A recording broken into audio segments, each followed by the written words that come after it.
Hi friends, Pandian stores 2 serial உங்களுக்கு பிடிக்கும் அப்படின்னா நம்ம சேனலை லைக் பண்ணிக்கோங்க, சப்ஸ்கிரைப் பண்ணிக்கோங்க. அப்போ தான் நான் போடுற வீடியோ டெய்லியும் உங்களுக்கு நோட்டிஃபிகேஷனில் வரும். நீங்களும் எல்லா எபிசோடில் என்ன நடக்குது அப்படின்றத மிஸ் பண்ணாமல் பார்க்க முடியும். சரி வாங்க ஃப்ரெண்ட்ஸ், இன்றைக்கி பாண்டியன் ஸ்டோர்ஸ் 2 சீரியலில் என்ன நடக்க போகுதுன்னு பார்த்துடலாமா? வாங்க பார்க்கலாம். ஆமாங்க, இன்னுமே நம்ம கதிர் ராஜி 2 பேர் வீட்டுக்கே வரல.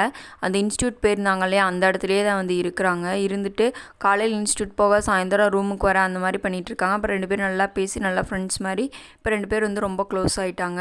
அந்த இதையே தான் இந்த 4 நாளாக காட்டிக்கிட்டே இருக்காங்க. அப்புறம் கோமதிட்டு கேட்கும்போது கோமதி இல்லை இன்றைக்கி அவங்க வந்துடுவாங்க வீட்டுக்கு அப்படின்னு சொல்லி மேனேஜ் பண்ணிகிட்ருக்காங்க. ஆனால் அவங்க 2 பேர் எப்போ வர்றாங்க, இல்லை ஒருவேளை ராஜி அங்கே இன்ஸ்டியூட்லேயே தங்க வைக்கிறாங்களா, அங்கேயே விட்டுட்டு வராரா என்னன்னு சொல்கிறது நம்ம இன்னும் வரக்கூடிய எபிசோடில் தான் தெரியும். ஆனால் இந்த எபிசோட் வரைக்கும் அவங்க வரவே இல்லை, அங்கேயே தான் இருக்கிறாங்க. இன்னொரு பக்கம் பார்த்தீங்க அப்படின்னா நம்ம மயில் அவங்க அம்மா கூட கோர்ட்டுக்கு கிளம்பிகிட்ருக்காங்க. என்னென்னா சரவணனுக்கும் மயிலுக்கும் இந்த டைவர்ஸ் அப்ளை பண்ணியிருப்பாங்களே அந்த இதுக்காக வேண்டி 2 பேர் கிளம்பிகிட்ருக்காங்க. அப்போ மயிலோட அம்மா சாதாரணமாக தான் பேசுவாங்க, ரொம்ப அவளை திட்டாமல். இன்றைக்கி நீ போய் அவங்க சொல்கிறதுக்கெலாம் தலையாட்டிக்கிட்டே இருந்த அப்படின்னா நீ காலம் முழுக்க இங்கே இருக்க வேண்டியதான். இங்கே இவங்க 2 பேத்துக்குமே என்னால் சோறு போட முடியாது. 3ஆவது நீ உட்காந்துருக்க, உன்னை வச்சுலாம் என்னால் சோறு போட முடியாது. உன்னால் போய் முடிஞ்சிச்சுன்னா போய் உன் புருஷன் கூட சேர்ந்து வாழ முடிஞ்சிச்சுன்னா போய் வாழ. அப்படி வாழ முடியல அப்படின்னா நீ வேறு எங்கேயாச்சும் பேர் இங்கே இருக்கக்கூடாது அப்படின்னு சொல்லிடுறாங்க. அங்கே போய் கோர்ட்டில் கேட்குறதுக்கெல்லாம் ஆமான்னு தலையாட்டிகிட்டு இருக்கக்கூடாது. நான் என் புருஷன் கூட தான் இருப்பேன், நான் அங்கே தான் போய் வாழ்வேன் அப்படின்னு நீ சொல்லணும். சொன்னால் மட்டும்தான் உன்னால் போய் அந்த வீட்டில் வாழ முடியும். அப்படி இல்லைன்னா உன்னை வெட்டி விட்டுருவாங்க.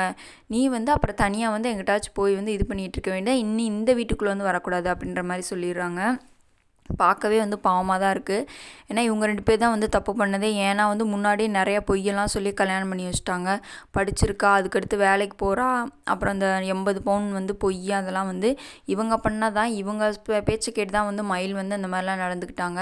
இப்போ கடைசியில் மயிலே இவங்க திட்டிகிட்டு இருக்காங்க. சரி அப்படின்னு சொல்லிட்டு கோர்ட்டு கிளம்பிட்டுருக்காங்க. இன்னொரு பக்கம் பார்த்திங்க அப்படின்னா சரவணனும் அஞ்சலியும் ஃபோனில் பேசிகிட்டு இருக்காங்க.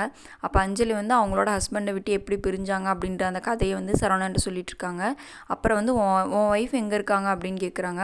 சரண் எதுவுமே சொல்ல. ப்ரெக்னெண்ட்டாக இருக்காங்களா, அதான் அம்மா வீட்டில் இருக்காங்களா அப்படின்னு அஞ்சலியாக நினச்சிக்கிறாங்க. ஆனால் சரவணன் அதை பற்றி எதுவுமே சொல்லலை. உன் ஒய்ஃப் எப்படி நல்லா பேசுவாங்களா, செய்வாங்களா, எல்லாத்துக்கூடயும் நல்லா ஃப்ரெண்ட்லியாக இருப்பாங்களா அந்த மாதிரி கேட்குறாங்க. ஆனால் சரவணன் மயிலை பற்றி எதுவுமே பேசவே இல்லை. அவர் ஆமானும் எதுவுமே பதில் பற்றி மயிலை பற்றி எதுவுமே சொல்லலை.